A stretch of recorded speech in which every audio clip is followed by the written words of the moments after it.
ಎಲ್ರಿಗೂ ನಮಸ್ಕಾರ. ಇವತ್ತಿನ ವಿಡಿಯೋದಲ್ಲಿ ಸ್ವಾಮಿ ವಿವೇಕಾನಂದರ ಕುರಿತು ಕಿರು ಮಾಹಿತಿಯನ್ನು ಅಥವಾ ಕನ್ನಡದಲ್ಲಿ ಭಾಷಣ ಹೇಗೆ ಮಾಡುವುದೆಂದು ಈ ವಿಡಿಯೋದಲ್ಲಿ ತಿಳಿಸ್ಕೊಡ್ತೀನಿ. ಎಲ್ಲರೂ ವಿಡಿಯೋ ಕೊನೆಯವರೆಗೂ ನೋಡಿ. ಚಾನಲ್ ಮೊದಲು ಬಂದರೆ ಸಬ್ಸ್ಕ್ರೈಬ್ ಮಾಡ್ಕೊಳ್ಳಿ. ಬನ್ನಿ ನೋಡೋಣ. ಸ್ವಾಮಿ ವಿವೇಕಾನಂದರ ಭಾಷಣ. ಈ ವೇದಿಕೆ ಮೇಲೆ ಆಸೀನರಾದಂತಹ ಮುಖ್ಯ ಗುರುಗಳೇ, ಶಿಕ್ಷಕ ವೃಂದದವರೇ ಹಾಗೂ ನನ್ನೆಲ್ಲ ಸಹಪಾಠಿಗಳೇ, ನಾನು ಇವತ್ತಿನ ದಿನ ಸ್ವಾಮಿ ವಿವೇಕಾನಂದರ ಬಗ್ಗೆ ಒಂದೆರಡು ಮಾತಾಡಲು ಬಯಸುತ್ತೇನೆ. ನೋಡಿ, ಸ್ವಾಮಿ ವಿವೇಕಾನಂದರ ಹೇಳಿಕೆ: ಏಳಿ ಎದ್ದೇಳಿ ಗುರಿ ಮುಟ್ಟುವ ತನಕ ನಿಲ್ಲದಿರಿ.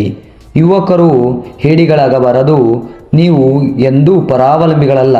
ನಿಮ್ಮ ಬದುಕಿನ ಶಿಲ್ಪಿಗಳು ನೀವೇ. ಇದು ಇವರ ಪ್ರಮುಖ ಹೇಳಿಕೆಗಳಾಗಿವೆ.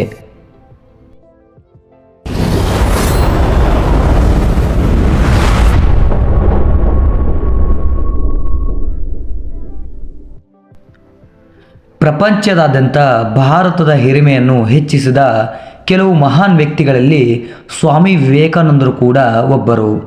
ಸ್ವಾಮಿ ವಿವೇಕಾನಂದರು 12 ಜನವರಿ 1863 ಕಲ್ಕತ್ತಾದ ಶ್ರೀಮಂತ ಕುಟುಂಬದಲ್ಲಿ ಜನಿಸಿದರು. ತಂದೆ ಹೆಸರು ವಿಶ್ವನಾಥ್ ದತ್ತ, ತಾಯಿ ಹೆಸರು ಭುವನೇಶ್ವರಿ ದೇವಿ. ಸ್ವಾಮಿ ವಿವೇಕಾನಂದರ ಮೂಲ ಹೆಸರು ನರೇಂದ್ರನಾಥ್ ದತ್ತ. ವಿದೇಶದಿಂದ ಉನ್ನತ ಶಿಕ್ಷಣವನ್ನು ಪಡೆದುಕೊಂಡು ಭಾರತದ ಸಾಮಾಜಿಕ ಸುಧಾರಣೆ ಮತ್ತು ಧರ್ಮ ಸೇವೆಯಲ್ಲಿ ಸ್ವಾಮಿ ವಿವೇಕಾನಂದರು ಮುಂದಾದರು. ಸ್ವಾಮಿ ವಿವೇಕಾನಂದರ ಗುರುಗಳ ಹೆಸರು ರಾಮಕೃಷ್ಣ ಪರಮಹಂಸ. ತಮ್ಮ ಗುರುಗಳ ಹೆಸರಿನಲ್ಲಿ 1 ಮೇ 1897ರಲ್ಲಿ ರಾಮಕೃಷ್ಣ ಮಿಷನ್ ಅನ್ನು ಸ್ಥಾಪಿಸಿದರು. ಇದು ಇಂದಿಗೂ ಕಾರ್ಯನಿರ್ವಹಿಸುತ್ತಿದೆ. ನೆಕ್ಸ್ಟ್ 1893ರಲ್ಲಿ ಅಮೇರಿಕದ ಚಿಕಾಗೋ ವಿಶ್ವ ಧರ್ಮ ಸಮ್ಮೇಳನದಲ್ಲಿ ಭಾರತವನ್ನು ಪ್ರತಿಪಾದಿಸಿದರು. ಈ ಸಮ್ಮೇಳನದಲ್ಲಿ ಅಲ್ಲಿ ಕುಳಿತಂತಹ ಜನರಿಗೆ ನನ್ನ ಸಹೋದರ ಮತ್ತು ಸಹೋದರಿಯರೇ ಎಂದು ಭಾಷಣವನ್ನು ಪ್ರಾರಂಭಿಸಿದರು.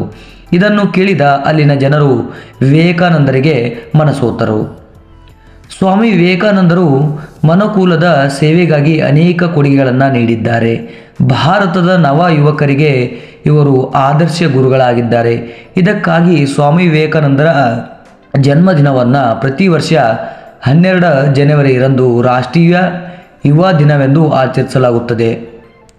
ಇಲ್ಲಿಯವರೆಗೆ ನನಗೆ ಮಾತನಾಡುವ ಅವಕಾಶ ಮಾಡಿಕೊಟ್ಟಂಥ ತಮ್ಮ ಎಲ್ಲರಿಗೂ ಹೃದಯಪೂರ್ವಕ ಧನ್ಯವಾದಗಳು. ವಿಡಿಯೋ ಇಷ್ಟವಾದರೆ ಲೈಕ್ ಮಾಡಿ, ಶೇರ್ ಮಾಡಿ, ಸಬ್ಸ್ಕ್ರೈಬ್ ಮಾಡ್ಕೊಳ್ಳಿ. ಎಲ್ಲ ರೀತಿಯ ವಿಡಿಯೋಗಳು ಇಲ್ಲಿ ದೊರೆಯುತ್ತವೆ. ವಿಡಿಯೋ ನೋಡೋದಕ್ಕೆ ಧನ್ಯವಾದಗಳು.